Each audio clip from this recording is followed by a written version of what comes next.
Hello, hello. Good morning, everyone. Hope you're having a great day. Hey, we are going to get started and kick off this free training. This one, of course, is for November. We have one more in December, and that training, which I'll send it out to you when I send out this recording and the content, is all about negotiations. So if your goal for 2026 is to sell more houses, um, I highly encourage you to attend the one. It's on December 11th. I'll send the link out for you to sign up for negotiations because we are seeing heavy, heavy use and need for sharpening those negotiation skills with sellers, with buyers, with agents, co-op agents, and such. All right, well, let's get the party started and talk about today's conversation and today's topic, which is called the friend zone versus the pro zone.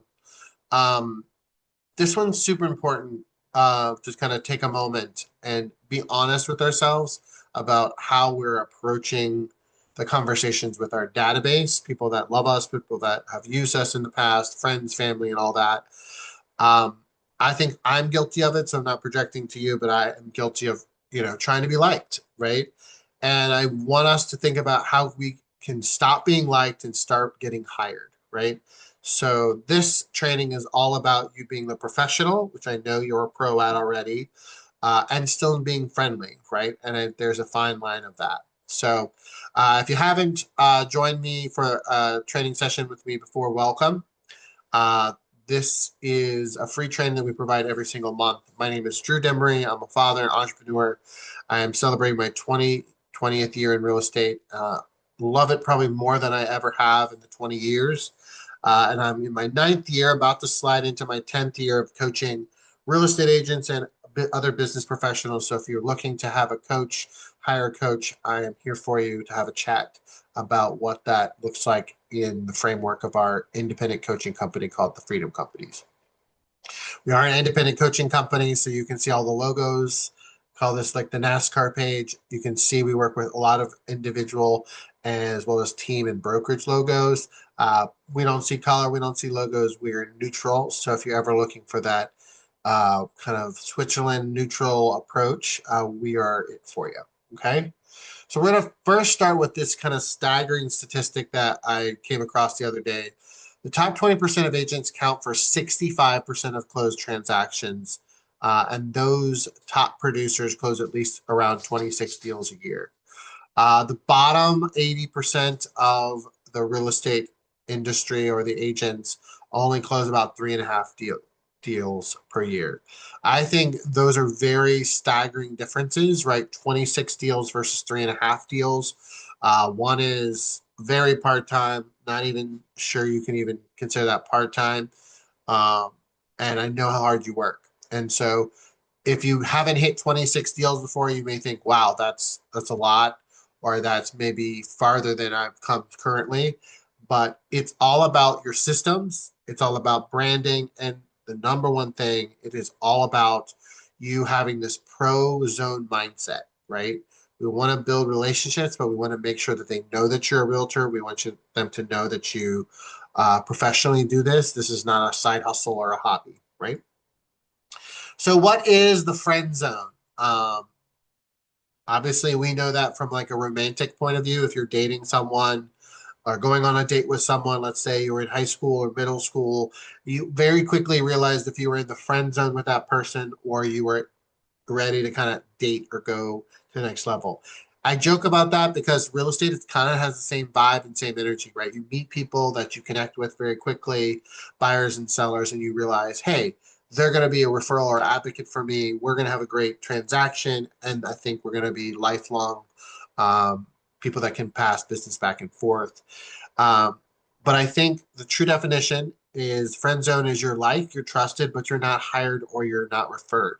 So if you have a database of humans, you have a lot of past transactions, and you're not seeing a healthy number of referrals, that's anywhere between 6 to 10% of your entire database of past clients, then you may or be leaning too much into the friend zone. And I see the three symptoms of the friend zone or something like this. And it's common in my coaching conversations that this occurs. So I wanted to bring this up, and it may I don't know, hurt your feelings, but it may be a good reality check of where you're at with maybe some of your connections, your database, your past clients, right? So they may reach out to you and they may give advice, or you may give them advice, um, but they don't list with you. They list or buy with someone else, right? They invite you to maybe a function, a birthday party, but then you low key realize that their son just bought a house with someone else, right? So you're invited to the party, but you're not on the listing appointment. Or they say either by text or face to face or on social media in a way that they feel like they don't want to bother you and they know that you're so busy, right? And so those three are the red flags of the friend zone. And in a real estate profession, again, 20 years in the business, I hate hearing those because I know how hard you work to build that friendship and that relationship, but there's definitely a gap that they see, that we can do better as real estate agents. Okay. So why are we stuck in this? I think the number one thing is most real estate agents that I coach, that I know, love helping people. It's that servant leadership. It's that you want to lead with your heart, right? Um, but you hesitate to follow up. You hesitate to push for maybe an appointment. You ask for business, but you don't do it really at all, and because you're worried about it being pushy, right? Also, maybe you're posting or talking about things or even showing up, but you're not communicating what you need, right? There's no clarity on the value that you have or what they need, right? And the last thing, social butterflies in the room, right? You're over socializing, but underselling, right? So you show up to client events or you cheer them on online, you send birthday cards, but you still aren't closing that loop of actually asking for the business or showcasing expertise and so on and so forth. So if you're feeling like this resonates with you, I don't want you to get discouraged. I think it's commonplace in our industry, but we can steer the ship. We can readjust and realign to make sure that you're not in the friend zone, right?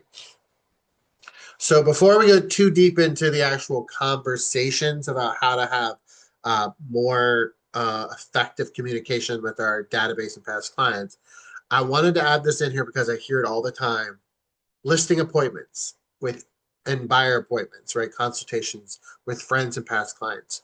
Sometimes when we know them, sometimes when they're a past client, sometimes when they're our sister or brother or cousin, um, we skip the listing or the buyer consultation. And I think it's because we feel weird about it. I think we feel a little hokey or a little too salesy. So we just kind of roll with it. We throw them in our car and we start showing them houses. We real quick send them an email with a CMA. So we show them a price real quick. And then we just get the paperwork signed and move on with our day. The tricky thing about that is if you treat friends and past clients this casual, then it really does create a different mindset. And it is that friend zone mindset because they think that you're doing them a favor. I get that you feel like it could be more casual. I get that you don't feel like what I call the dog and pony show. You don't have to do the whole presentation. But if you want them to treat you the same as professional as anyone else, their doctor, their lawyer, their physician, right, their lawyer, anything like that, you've got to set that tone and almost put that real estate hat on, right? So I don't want you to skip it. I want you to maybe disclose it. Say, hey, I know you're my brother, but I still have to do my buyer consultation with you. So, number one, that you know it's important and that you know that we're going to follow this process and structure just like any of my other clients. Um, because I want to set the expectations so you have the same experience as a stranger would, right? I also think it is important because it needs to build authority. And so I'm not saying you need a big by a dictator or like, this crazy a realtor that's kind of barking orders, but the structured buyer listing consultation allows you to separate yourself from the hobbyist versus the pro, right? And that's what the pro zone versus the friend zone is all about, right? Establishing a clear definition of the difference.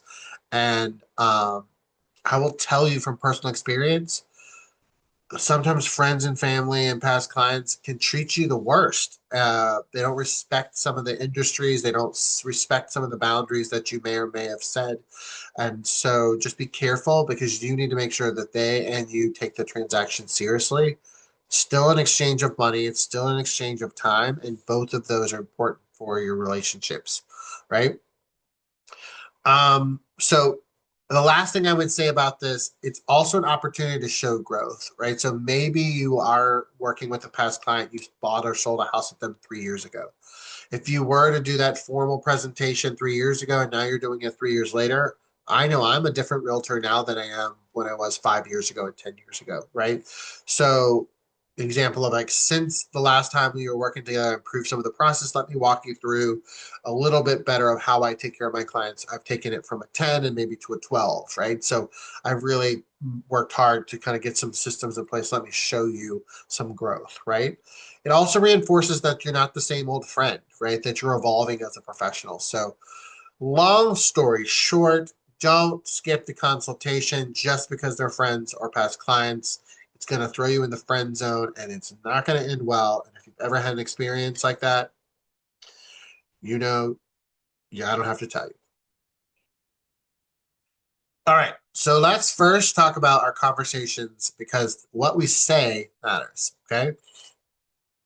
So when I'm doing this in a group setting or in a training center, I have you pull out your phone. So I want you to do this because you're watching this live or you're watching this in a recording. You can pause this if you need to, but I want you to take out your phone and I want you to write on a piece of paper the last 10 people that you've texted on your phone, right? So obviously in this example, you're going to put all 10 names just like I did on the left, all the way from John to Sally. Then I want you to put three columns, column A, B, and C, and we're going to put a little check mark next to some certain criteria. The reason why we want to do this is I really want you to get a true sense of are you in the friend zone or the pro zone with the last 10 people that you've been texting with, right? The caveat of this is the 10 people if you're in a current transaction with, um, I would exclude those because you're already in that real estate talk, right? So if you had 10 people, maybe number four, number five, our current clients, buyers or sellers. Let's just skip down a couple. These are best for what are the last 10 friends, family, maybe you're doing some database calls, maybe you're talking to some vendors. Okay. So there's three columns I want you to do that check mark. The first column, that again, we go back to this column A right here, as I want you to check mark the 10 people. Do they know that you're a real estate agent? So column A is all about do they know you're a real estate agent? So does John know you're a real estate agent? Yes. Susie, no. Mary, yes, right? Simple question, but it's a really good audit to see do they even know what you do?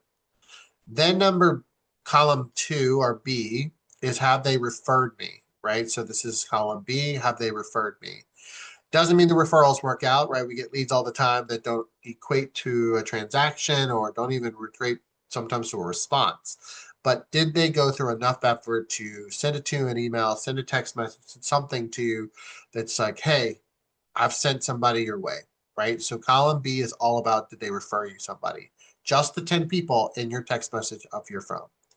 The last one is when was the last time you provided value to them, right? So what have they been receiving from you? Have they been receiving a text message to offer some help? Have you been? Are they on your email newsletter? Are they receiving any type of direct mail? Are they? What are you giving them that's real estate specific? That's saying, hey, here's something that to help you with, right? Very specific to them. I don't want it. Social media is a generic post. Just because John saw it doesn't mean he's getting value from it, right? So, is there anything specifically you've texted, emailed, called, direct mail to these individuals? Check those boxes in column C. And again, it could be just throughout the year. Time frame is a little bit ambiguous, but I want to know the reason why I'm doing this is because it's super important because what you say out loud and in writing matters, right? Because if they don't know you're a realtor and they're not giving you referral, then the third column is the value. You're not providing enough value to trigger that. And you may think you are, but you're not getting the referrals, so you're not getting the results, right? So here's a quick guide for kind of keeping up with something that's a little bit more intentional, right? I'm going to suggest using different text message responses or things to just, again, make sure you're not in the friend zone, right? So a friend zone text message would say, let me know if you need anything. You could say that on the phone. You could say that in person. You could send that in text message. The second one, I'll do whatever you need, right? Very general, very nondescript, right? Just really things like that. If you switch to the second portion, here's the best strategy for your goals, right? Giving a specific example, specific action, right? Another one, my role is to protect your bottom line and guide you through the process, right? One is very loose and friendly. One, the second set of bullet points is very pro zone, right? So I will tell you the language, it has to match the message. Um, so you have to have that direct language position. You have to be that trusted advisor. So if you're looking at the 10 people that you've texted in the last week or two, and you feel like it's a little fluffy, you feel like it's not specific, you feel like it's not in the pro zone, this is an opportunity to maybe change things up and be a little bit more polished. And I'm giving you some examples all the way through this. When I'm sending this in the email that I'll send to you, I'll send you the workbook that goes with this, and it has like printouts with it. Because this is another example, right? So friend zone. Let me know if you hear anyone buying or selling. Oh, I hear this so many times, right? That's such a weak or friend zone answer. And I know that there's scripts and coaches that say that, but you've got to be really specific on how and what.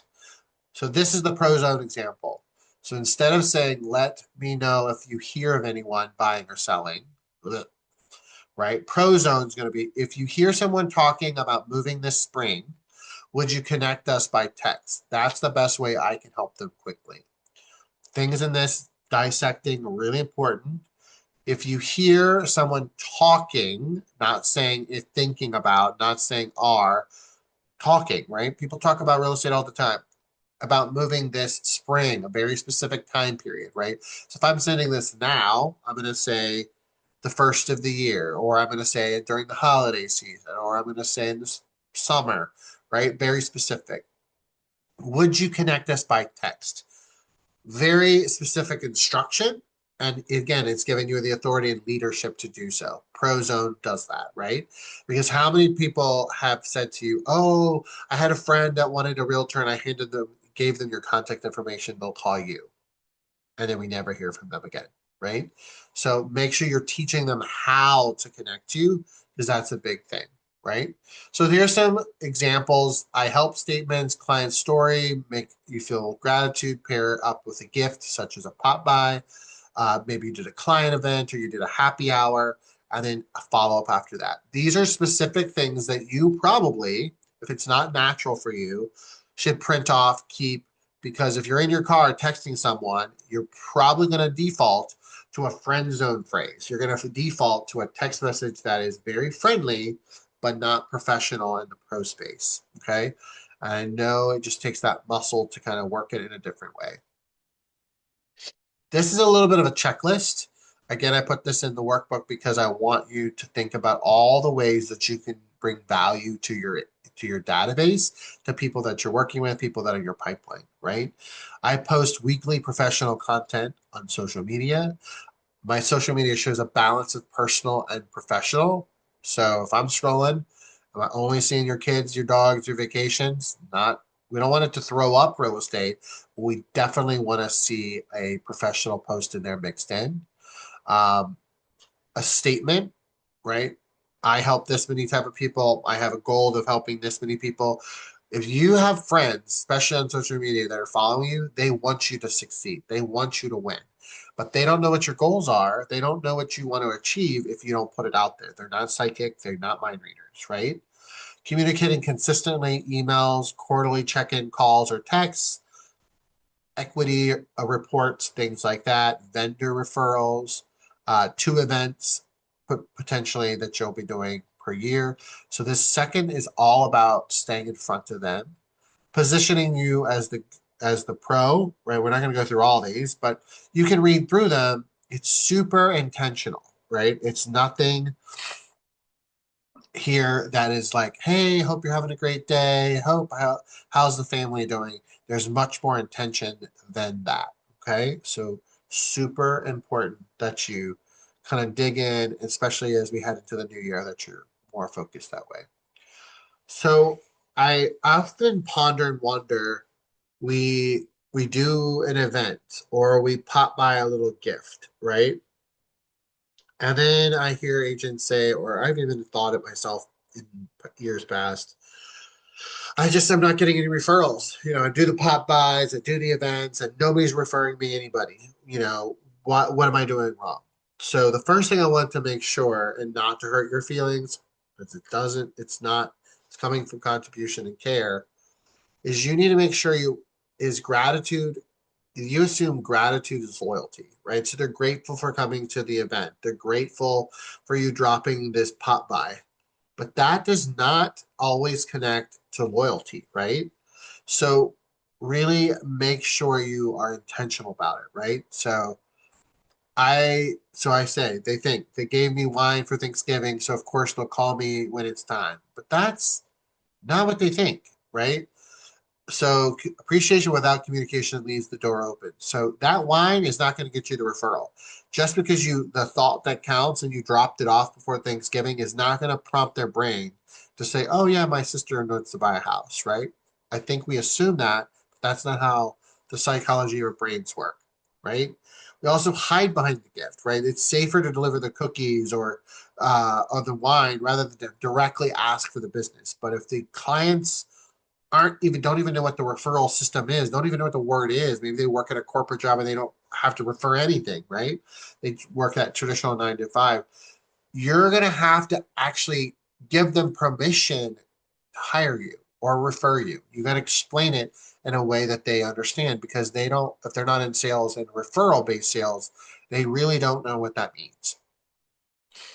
And last but not least, these pop buys, right? So pop buys, I don't know where the originator came from, but the most common in the 20 years I've been in real estate is Brian Buffini, is Buffini's system.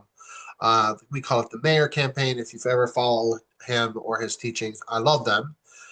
Um, but I think the message got lost in the sauce, right? So the point of a pop by or a client party, pop by is something you drop off, right?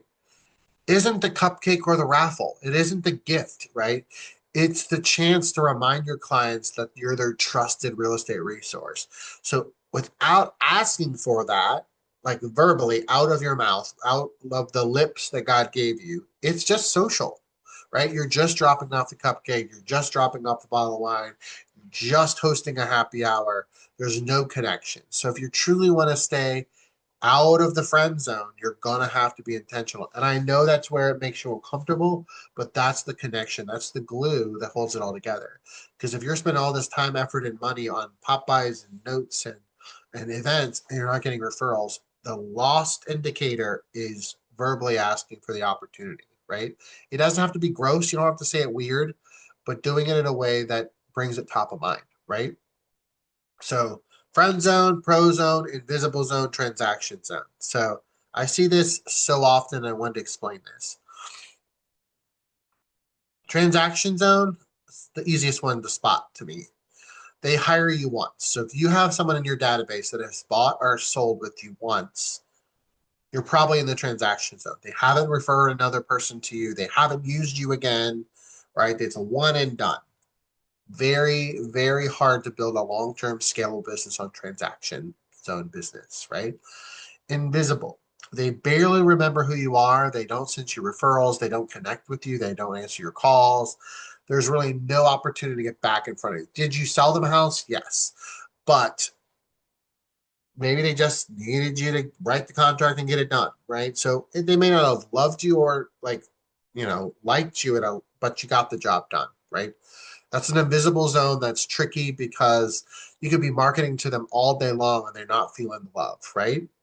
Obviously, if you're looking at the 4 quadrants here, pro zone's where we want it to be. It's high like and high trust. You're respected, you're hired, you're referred, but they see you as like a lifelong friend. And finding that balance, finding that handshake is super important because you can see based on kind of the comparisons, that's the only way that you're going to find the sweet spot of a long-term business in real estate. Okay. And the longer you're in it, the better you get, the more specific you think about the actions, the words, the marketing that you're doing, the more likely you're going to be in the pro zone. Okay. Now let's talk about social media. So this is going to be a second one where we're going to do a little bit of an audit on your social media. And thankfully for you, you watching or listening to this recording, you don't have to do this in front of me.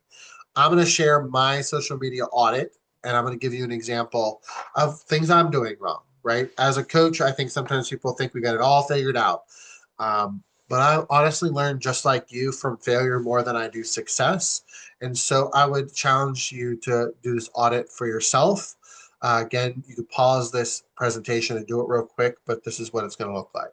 So before we get into that, I want to just talk about social media in general. And I don't care if it's TikTok, if it's Instagram, if it's Facebook, if it's LinkedIn, I don't care what it is, right? So it's not the platform that I want to talk about.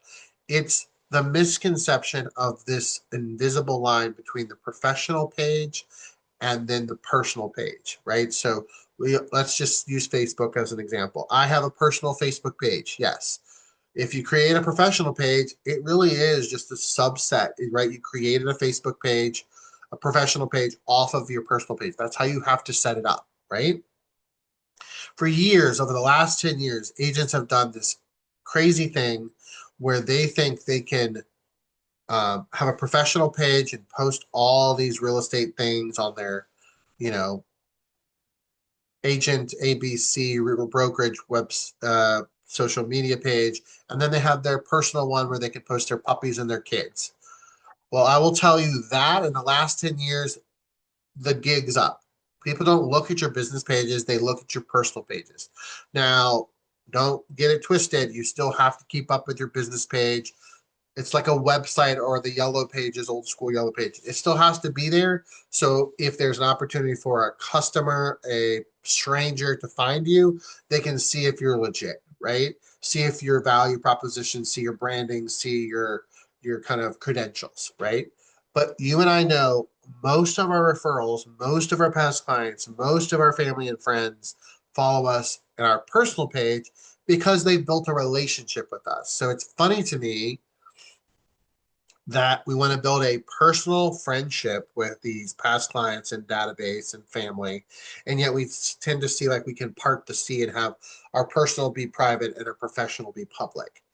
Data shows, influencers show us that's not the truth, right? We follow the influencer, we follow the singer, we follow the band, we follow the movie star. We don't follow the company they work for. We don't follow the production company. We don't follow that. We follow the person because we're engaged or we're invested in their life, right? We see what they believe in. We see what their passions are. We see what their life looks like. And whether you want to admit it or not, we see if it aligns with our values and what we see, right? So I want you to just get a reality check here. Your audience doesn't separate them. So be careful that you're separating them. So if I go on your personal page and all I see is puppies and rainbows and cute pictures of your babies, then I'm gonna honestly think, does she or he sell real estate? If I go on there and it's just grown up all real estate, I'm gonna be like, wow, does she not have a personal life, right? So be careful of not separating them and finding this like kind of symbiotic relationship with you, with your audience, right? So the best approach is to blend the strategies, kind of a blend there. Everyone has a different percentage. I'm more like, we'll talk about this in a second, like 70-30. So 70% personal, 30% professional. They definitely don't want you to be throwing up real estate every day. Every post should not be about your business on your personal pages, but they want to see a little flavor of both, right? So here's a little audit, and these are the rules, and I want you to think about how you can do this at the comfort of your own home. And this will probably very revealing if you haven't really zoomed out 10,000 feet and looked at your social media when it comes to the friend zone versus the pro zone. It's going to be a very telling to what your story is, right? So general rule of thumb is 70% of your social media posts, walls, reels, TikToks, Instagram things are supposed to be professional and 30% personal, right? You may go, oh my gosh, that's too much for me. Well, then what's 50-50, right? There's 10 posts in a week, maybe five are personal, one, five are professional. You're going to have to find that ratio. I'm not your judge or maker, your boss, right? This is your business. But what's that ratio for you, right?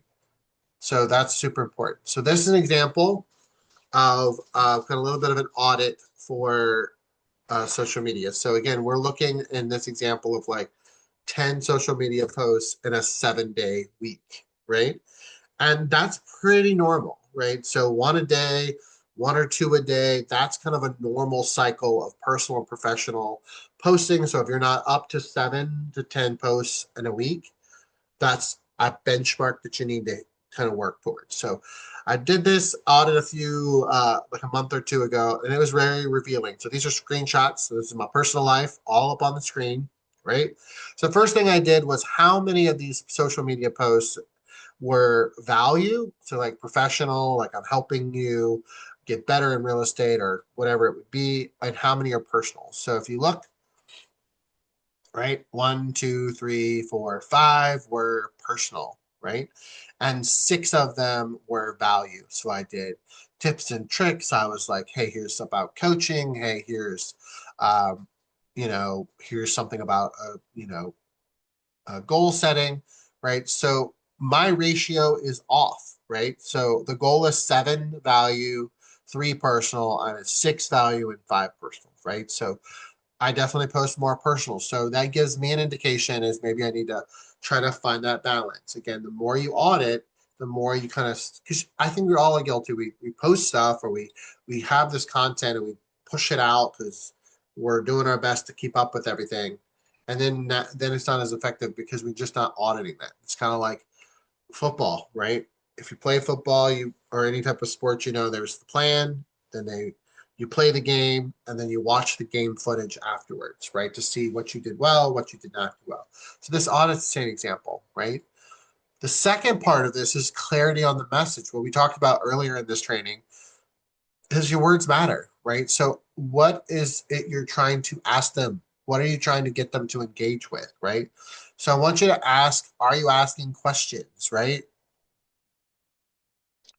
So that's important. The third thing is what kind of content you're trying to post and what's the message. Are you in that friend zone or the pro zone, right? So if I were to scroll through your posts, I'm going to scroll through mine in a second here. Did I teach you something? Did I tell a story that connects? And did I invite engagement, questions, conversation, right? We know through years of research and just using social media that these are the 3 ways for you to get the most engagement, for you to get people to build a connection, genuine connection. Yes, is it friendly? Yes, but it's professionally done. So it's curated to give them some information that maybe if they didn't scroll past, they wouldn't have known, right? So, first thing is, did I teach them something? Did I tell a story or did I ask for any type of engagement, right? Did I ask a question that prompted them to put a comment in the comment section below, right? Teach them something, 5 for me. Again, 10 posts in 1 week. Tell a story, 0. Ask for engagement, 1. What this taught me is for me naturally teaching is part of my DNA. That's what I'm doing right now. So I'm pretty good at that and I do that on my platforms. But I also know the deficit or the opportunity is telling a story.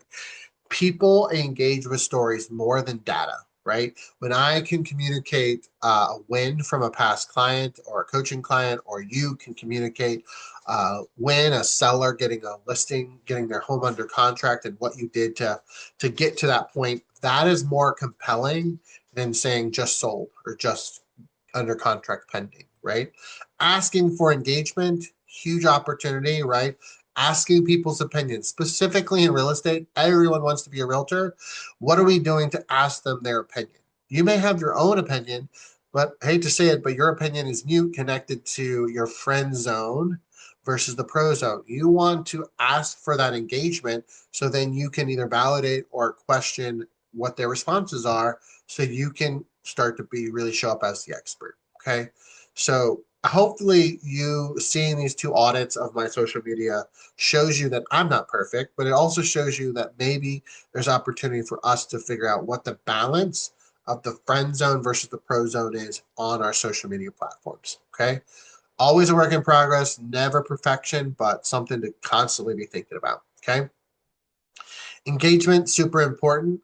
When how I know if it's engaging is how many comments underneath, right? If you have a social media post and it gets a thumbs up or a couple heart emojis, that's not really engaging. When you see people commenting underneath your post or your reels or your DMing you, then you know you've hit a nerve or you've hit a connection point that's also connected to you being a professional, right? So be careful about that. Are they commenting cute dog or happy birthday? Or are they saying like, oh, that was a great tip. Thank you so much, right? What are you doing? And then the last kind of thing is making sure that you're engaging back with them, right? So I see this so often where you do this beautiful post on your Facebook page, Instagram page, and people are commenting underneath and you don't even reply back, right? It's like walking into a room and talking to someone and not replying. It's weird, socially awkward, right? So be careful with that. So did you ask people to DM you? Did just be intentional about that, okay? I alluded to this. This is a little cute little checklist I created for the Pro Zone, call to actions, consistency. If you feel like your social media is either real heavy, all real estate thrown up, no personal, or the opposite extreme, it's all family, friends, dogs, puppies, tacos, and no real estate, you might need to move that needle back and forth. This would be a great checklist for you to use to kind of start to recalibrate the difference between pro versus friend. Okay. All right. Well, now we're going to talk about, well, kind of be nearing the end, um, is who you hang out with, our networking. So, uh, good morning. Leslie, one of the things that's interesting about real estate, especially, 20 years in reflecting back, is I think we think all real estate agents are extroverts, which is so statistically inaccurate, right? There's such a higher percentage, only about 10% of real estate agents are like truly extroverts. They love people and they love networking and they love parties. Most of the other 90% of us, me, we do it because we know we have to. We do it because we want to engage with people at a certain level, right? So I think because we know that not all of us are extroverts, who we hang out with matters because the time we spend can be sometimes exhausting, sometimes time consuming, and sometimes the intentionality gets lost because we're not hanging out with the right people, right? So these are some examples of some things that you can do to network, to build relationships, to again stay in the pro zone, right? So first thing about networking in general, the whole point of networking is to add fresh water to your connections. So I know that my personal opinion, I says strengthen our relationships and fresh water, add connections. When I go to a party, when I go to a happy, when I go to a networking event, I will tell you if my intentions is, yeah, I want to see you. If I've not seen you in a while, I want to reconnect. But my job, it is dependent upon finding new humans that may need my services, buying and selling real estate, right? So when you're networking, your sole mission is to find new humans that you don't know. And I know sometimes in real estate or sometimes as an adult, it's hard finding new friends. It's kind of awkward, right? But our job in networking is to find that. And yes, when you find a new coworker or you find someone that you've done a transaction with, yes, strengthen those relationships. But the true pro knows that in networking, it's all about finding more people that they can be introduced to, that they can connect with, that could potentially be the next transaction or two or referral. Okay. We talk about this in other trainings, but I want to bring this up because it's kind of also the time of year micro events. So micro events are not these big meaningful client events, right? These are smaller dinner parties, lunch meetups. They could be a seminar, like a first time home buyer seminar. They're intentionally micro, small, right? Their intentionality is not to have 50 people in the room, because if you've ever had a busy open house or you've attended an event that's got 50, 100 people in there, it's a lot. There's a lot of conversation. It's hard to build connections because you're just kind of like speed dating, so to speak. But micro events, these smaller dinner parties, these lunch meetups, these seminars, six, seven, eight people at the most, that's where the connection comes. But that's also where the pros show up, right? Because you can kind of build this connection. You also can do these cute little pop-by gifts. So I have one client, she took six people out to dinner. She created these cute little pop-bys. She put it at every little taste seating. She got there 5 minutes before the restaurant, stuck each gift at each table or at each seat. And it was a way to set the tone. The, yeah, we're here to have fun and reconnect, but I'm professionally here, right? My business card's attached to it. Here's a professional pop by gift thing. Thank you so much for your support, right?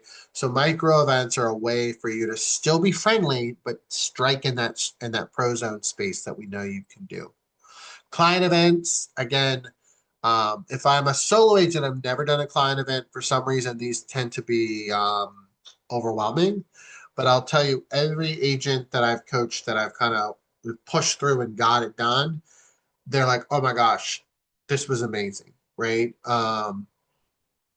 One of the biggest pitfalls of a client event is that you don't give any type of referral speech. So there's a example of one would be like a pumpkin patch event, right? So you invite your database to the pumpkin patch, you pay for their ticket in, so $5, $10. So you're spending 200 or $300 on that. Now all of these clients or these past clients are spread out over 10 acres, schlepping around pumpkins and all that. And there's no moment where you can get them together in a group and thank them, give gratitude them, and remind them of the referral, right? So very intentional, I would say, if you're going to do an example of the pumpkin patch, have them come together, right?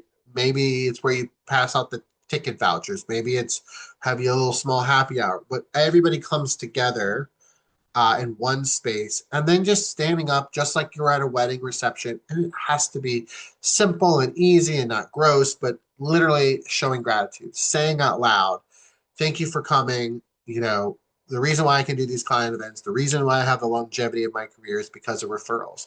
Referrals specifically, where when I bought and sold a house with you, you then were so gracious enough to recommend a second person to me, such as your mother or your sister or your coworker.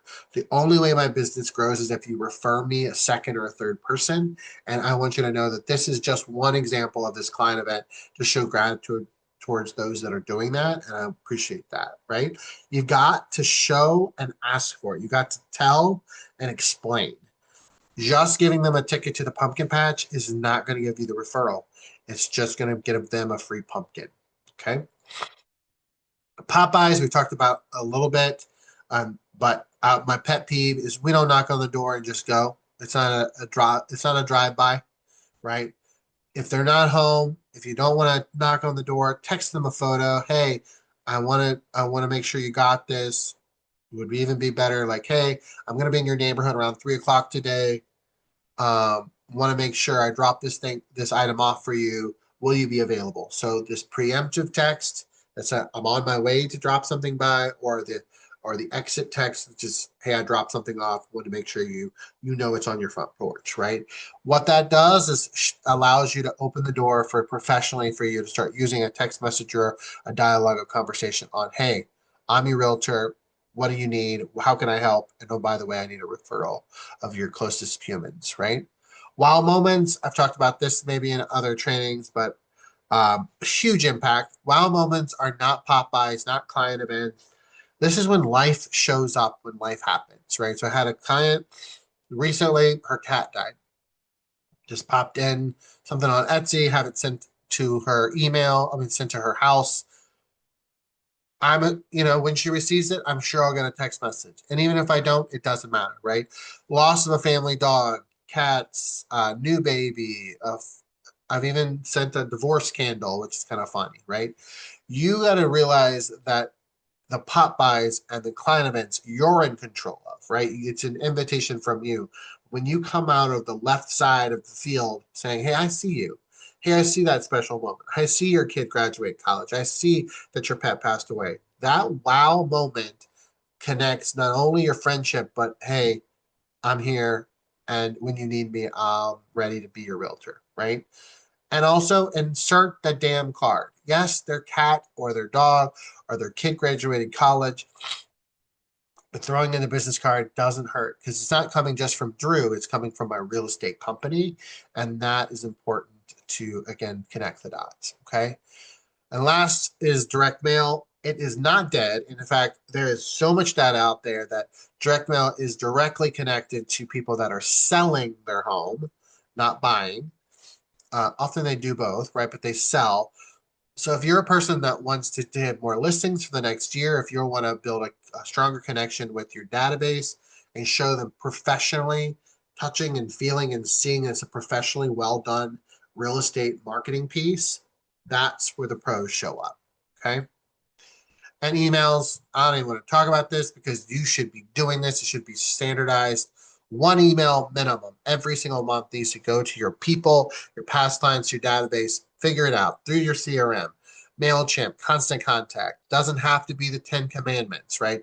But when I am doing all those other touches and I'm building connections and I get a professional email from someone that I love, trust, and respect, and I see your logo, I see tips and tricks. I see sold properties. I've now been instilled and enshrined to say, hey, that's my realtor. And if I need something, I know I can reach out to them. I'm only one reply email away. And at the end of the day, I call it, it needs to be sticky, right? Something that's going to allow them to stick to that email, to save that email, to print that. That's going to be able to make sure you have a, and emails, I don't know if you know this, but emails are free, right? So as we kind of end this, I just want you to think about your friends already know you socially. They're waiting for you to confidently show up as the expert. If you don't, someone else will. I hear it all the time. Friends may like you, but pro zones, they like you and they know you and they trust you, right? The only way they're going to give you referrals is if they trust you. So if you got a lot of friends and you got a lot of people in your database, but they're not referring you, you are in the friend zone. And I'm not trying to make you feel bad. I'm trying to instill and encourage you to build that trust. That's where referrals come from. Okay. So we have, oh, well, that's past, but we have another training coming up. I told you in December, I'll send that out so you don't have to worry about that. And if you need anything, if you think, hey, I might need a coach in 2026, scan this QR code. This takes you to my Zoom calendar. It'll pop you and I an email with a link to that based on you and I's schedule. $295 is the average price of a coach for what my coaching sessions are. They go up from there: $295, $395, $495. Depending on what you need, we can curate that. If you're like, hey, that's still too expensive, tell me what you can afford, and I'll adjust my time and see what I can do within your budget. But you not having a coach could be part of the reason why you're stuck in the friend zone, because those little small differences in what you're saying, what you're communicating on social media, what you're putting in your direct mail could be the difference of moving the needle from friend zone to pro zone. And I want that for you. So that's everything for today. If you need anything, please reach out. I'll be sending you this recording. Thank you for everybody who's joined me live today. And also, again, this recording, the presentation, and the workbook will be sent to you. But don't be stuck in the friend zone. You're too professional, you're too experienced, you're too knowledgeable about your local market to be stuck in that space.